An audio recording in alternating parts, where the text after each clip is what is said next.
Muitas pessoas vão na igreja procurar cura. Muitos vão na porta do posto de saúde procurar cura. Ela não é coletiva. Esses dois lugares que eu citei, eles realmente ajudam muito. É um dos lugares em que devemos sim procurar cura.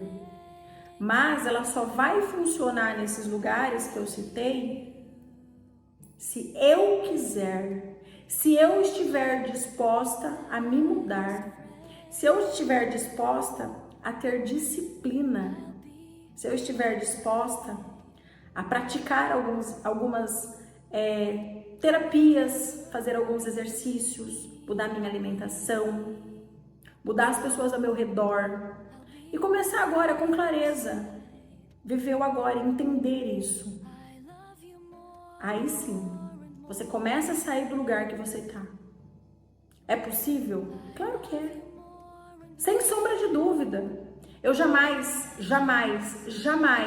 estaria aqui falando meu nome, falando da minha história, se eu não tivesse certeza absoluta que é possível se autocurar. Você tem um poder imensurável, muito maior do que você imagina.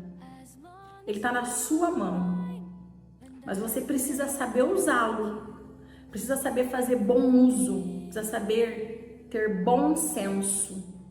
E aí sim, com certeza,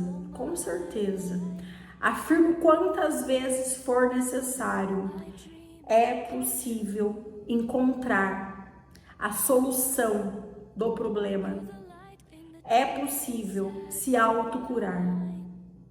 É só praticar, é só mudar o hábito, é só mudar o jeito de agir e de pensar, que com certeza você vai ter uma outra história para contar. Eu também percebi no decorrer da pandemia. Na pandemia, eu trabalhei na linha de frente, como muitos enfermeiros. E logo quando a doença chegou no Brasil, começou-se então todo aquele alvoroço, ninguém sabia o que era, o que tomava, o que fazia. E eu lembro então que eu fui trabalhar e falei, meu Deus, e agora? E eu tava lá exposta. E aí tinha vários comentários, e que isso é muito importante saber discernir comentários, tá? Diferenciar uma coisa da outra, mas começou os comentários de que os enfermeiros iam ser alocados, que não tinha cidade para ir, que estava em estado de guerra. Então, se eu precisasse ir lá para o sul, eu teria que ir. Se eu tivesse que ir lá para o norte, eu teria que ir. Enfim, e assim a gente foi criando um terror e um pavor nos funcionários. Todo mundo começou a ficar em casa e nós tivemos que ficar na rua. E eu me lembro que a gente reunia os funcionários no posto de saúde de manhã e a gente rezava o Pai Nosso para poder começar o dia, porque a gente não sabia nem que dia que era aquele. Então a gente colocou uma mesa na porta assim do posto e começamos agora a atender as pessoas que precisavam de urgência. Porque naquele momento, nem os médicos estavam querendo atender. Tava todo mundo com medo, ninguém sabia. E aí, acontece a primeira suspeita de Covid. E eu venho para minha casa, falei, nossa, passou perto de mim essa, né? Tudo bem. 2, 3 dias depois, segundo caso suspeito de Covid. E essa pessoa tinha tido contato comigo. Conversei com o médico na ocasião, conversei com o paciente na ocasião. Eu vim para minha casa, eu chorei aquele dia, de medo. Medo. Lembra? A ansiedade, ela caminha do lado do medo. Medo da morte, medo do Covid, medo do desconhecido, medo de não ter cuidado, medo de deixar minha família, medo da minha família pegar a Covid. E aí, eu estava com um problema na minha casa, meu pai acamado, com algumas patologias, minha mãe, minha filha, um neto pequenininho, marido. E agora eu passo então a deixar minha roupa no quintal, tomar banho no banheiro que tem no fundo E eu então passo a ficar na janela da minha casa, no meu quintal. Às vezes eu queria comer com a minha família, eu comia assim, na janela, conversando com a minha família. Eu passava sábado e domingo dentro de um quarto, minha mãe colocava comida dentro e aí eu me alimentava. E eu fiquei esses 2 meses nessa condição, afastado dessas pessoas. E o medo que eu sentia, na verdade, maior de tudo isso, era meu pai. Porque meu pai era acamado, era eu que cuidava dele e eu tinha esse receio muito grande. E assim eu vivi 1 ano. No ano seguinte, quando as coisas explodiram, pioraram, eu vou trabalhar na vigilância sanitária. E aí eu passo a fiscalizar, porque na minha cidade a vigilância sanitária fez alguns serviços e um deles era ir até a residência das pessoas que estavam positivas e conferir, ter a certeza de que elas estavam dentro da casa, para que não houvesse a transmissão da doença. E nós tínhamos um checklist para seguir, para saber se a pessoa estava melhor que ontem, como estavam os sintomas, né? E a gente então ia nesse caráter de olhar o outro, a gente ia percebendo também a piora e a melhora, além do isolamento social.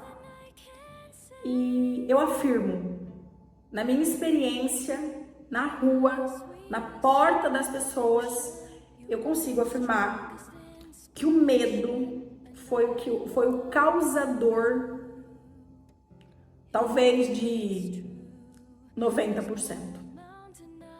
As pessoas ela estava na residência com gripe, chegava o diagnóstico de Covid, era da casa para o hospital. As que já estavam internadas, elas tinham o diagnóstico de Covid no hospital, era do quarto para UTI. Medo. O medo anda ao lado da ansiedade.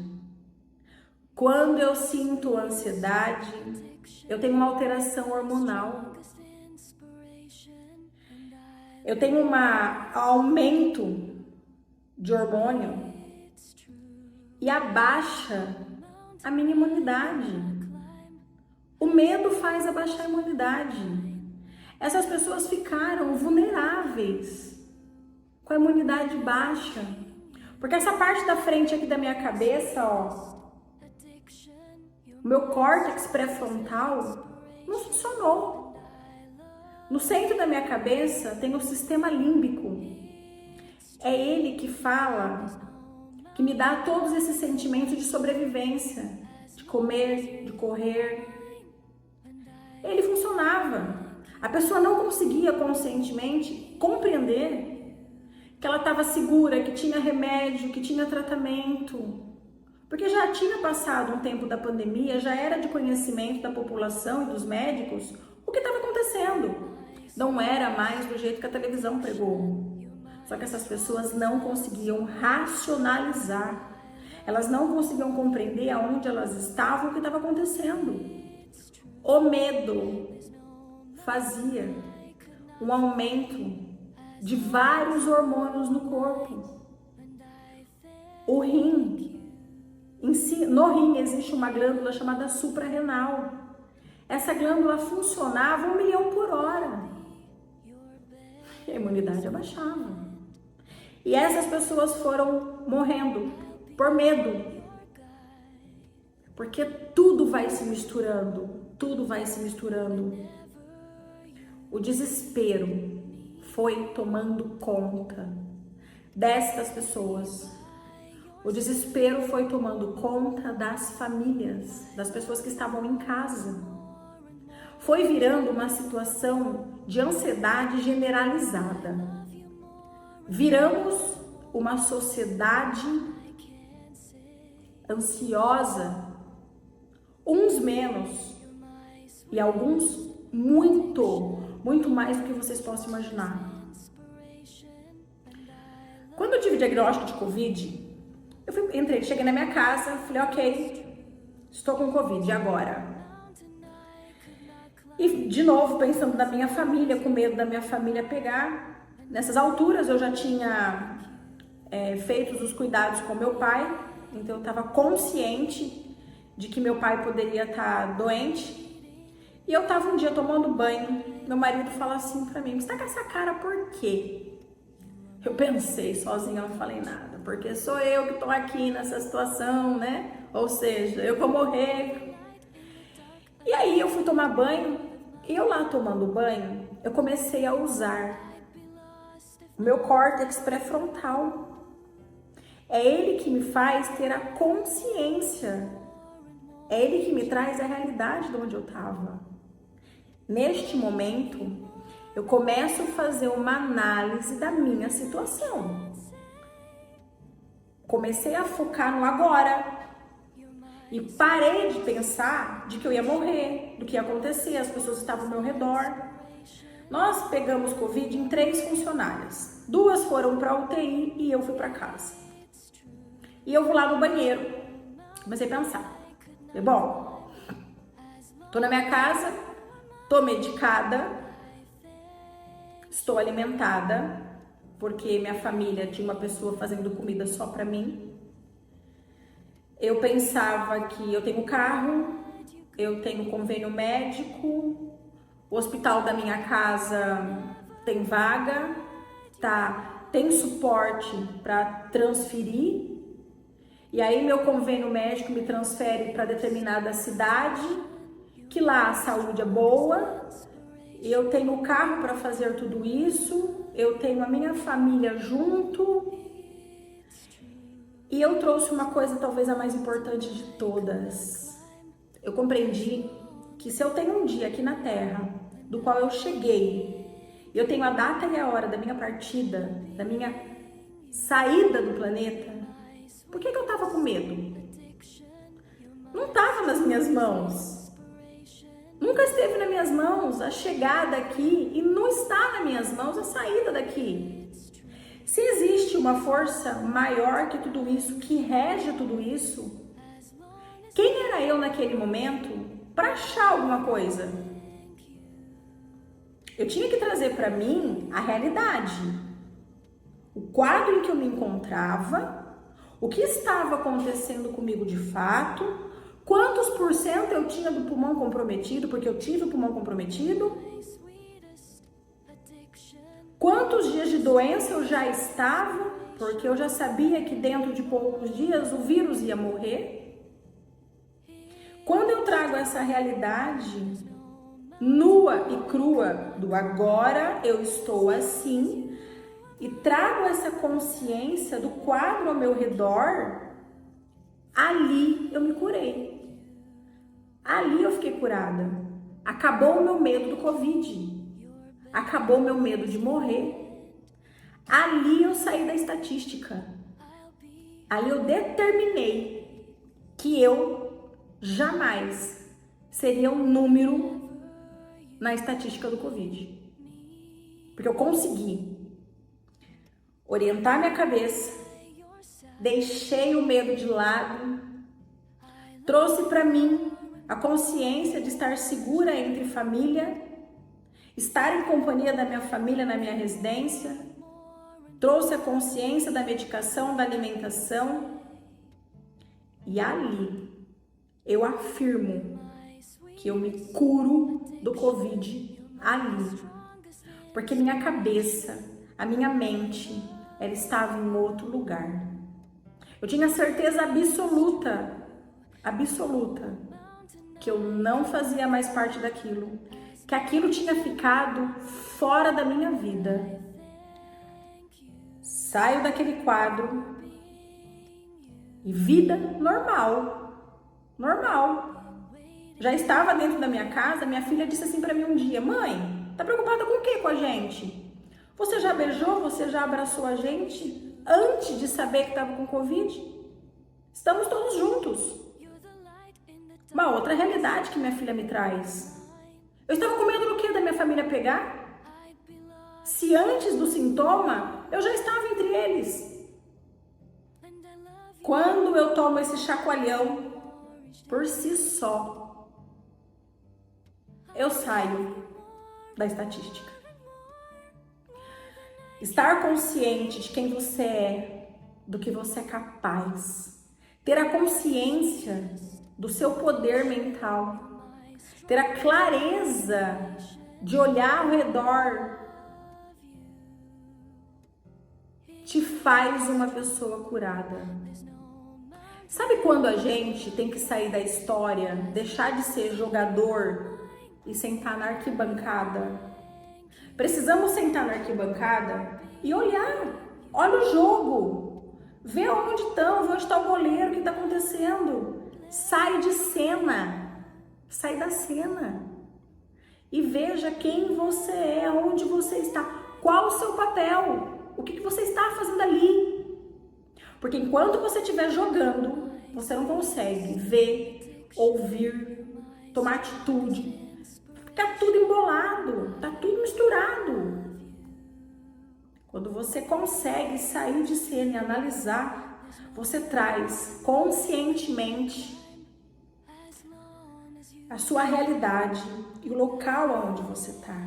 E ali sim, todo o medo vai embora, todas as suas dores deixam de existir. E assim é para essa situação aqui, ó.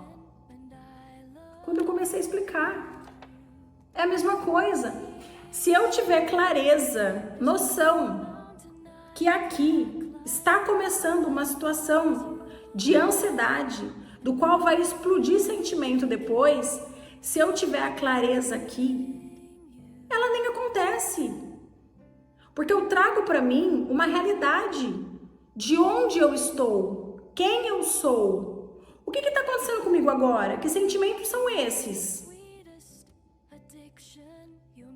Eu diminuo isso aqui. E se eu entrar numa situação dessa? É a mesma coisa. Lógico que está num grau maior, a gente está num descontrole maior, porque aqui está tendo uma alteração de oxigênio cerebral. Está tendo uma alteração entre oxigênio e CO2. Por isso, todo esse sentimento aqui, tá, todo esse desequilíbrio. Mas se você tiver a clareza de que você não vai morrer, e que vai passar, dentro de poucos minutos, tudo voltou ao normal. Você chega aqui. E se eu estiver aqui? É o mesmo treinamento mental. Eu estando aqui, eu também consigo tomar posse da minha vida. Eu também consigo tomar posse dos meus sentimentos. Porque isso aqui tem um tempo. Ele tem um começo, um meio e fim. Eu já sei que ele tem. Porque eu já tive isso outras vezes. Eu sei o ciclo. Eu já conheço. Medo do quê? Gláucia, não é tão simples falar assim. Realmente. Não é. A gente precisa de treinamento. Precisamos de ajuda. De várias formas. Tudo é uma construção. Tudo é conhecimento. E aí sim você consegue. Mas você precisa estar aberta para mudar. Você precisa sair dessa condição, você precisa querer sair do fundo do poço. Eu brinco. Sabe o fundo do poço? Tem uma porta. Aí tem um corredor. A gente está lá naquele corredor. Mas é você que tem que saber se você quer sair de lá. Porque a hora que você toma a decisão que você vai sair, muito provavelmente, eu afirmo quantas vezes for, você consegue passar por esses minutos da melhor forma. Você consegue estar nesse constante sentimento de ansiedade de uma forma melhor, porque você vai trazendo clareza, segurança, para passar por ambas as situações de forma mais leve. para posteriormente nem chegar a acontecer isso aqui. Porque isso aqui para. Para, porque existe cura. Existe a cura. Você sai desse quadro aqui. Nós não nascemos nessa condição. Nós não nascemos nessa aqui. Não. Você está nela. Você não nasceu nela. Então isso aqui deixa de existir, esse quadro. Mas você precisa dizer: eu quero. Tô pronta. Eu mereço. Eu aceito. E aí sim, você vai fazer parte da estatística de pessoas vitoriosas. Você vai fazer parte da estatística de pessoas que vão poder relatar e dar testemunho de cura. Porque a cura é sua, a vontade é sua, a decisão é sua. Ou você ainda não cansou de sofrer? Porque eu saí da condição que eu estava por cansaço. Porque depois de muitos anos, muitos longos anos, eu começo com síndrome do pânico entre 1996 e 1997. Períodos melhores, outros piores. Teve ano que eu nem tive crise. Mas teve ano que eu não consegui sair delas. Eu saio da síndrome do pânico, das crises de ansiedade por cansaço. Porque eu esgotei. Eu não conseguia mais ficar naquela situação. E assim eu saio dela. Porque eu queria uma outra forma. Eu não queria mais ficar dependente da minha família, dependente de medicação. Eu precisava de uma alternativa para sair daquele lugar. É possível. 1000 vezes que é possível. É só você querer. É só você dizer: cansei, quero sair daqui. E com certeza você vai sair. A vitória é tua. É só você levantar de onde você está. É só respirar fundo, organizar a cabeça, se autoconhecer, se autoamar, se autocuidar, se autovalorizar. E aí sim, com certeza você vai sair dali. Lembrando que acima de tudo isso, tem um Deus maior. Nunca perca fé, nunca desista de você, nunca desista de Deus. Há relatos na Bíblia, há relatos de pessoas que obtiveram milagre. Lembre-se que acima de tudo isso, existe uma força que rege. E ela está do seu lado, ela caminha com você. Por que duvidar do poder do seu corpo? Por que duvidar da sua fé? Por que duvidar da força de Deus? Claro que é possível. É só você vir. É só você querer. Que com certeza você vai voltar no seu estado natural de ser. Desejo do fundo do meu coração que vocês sejam felizes.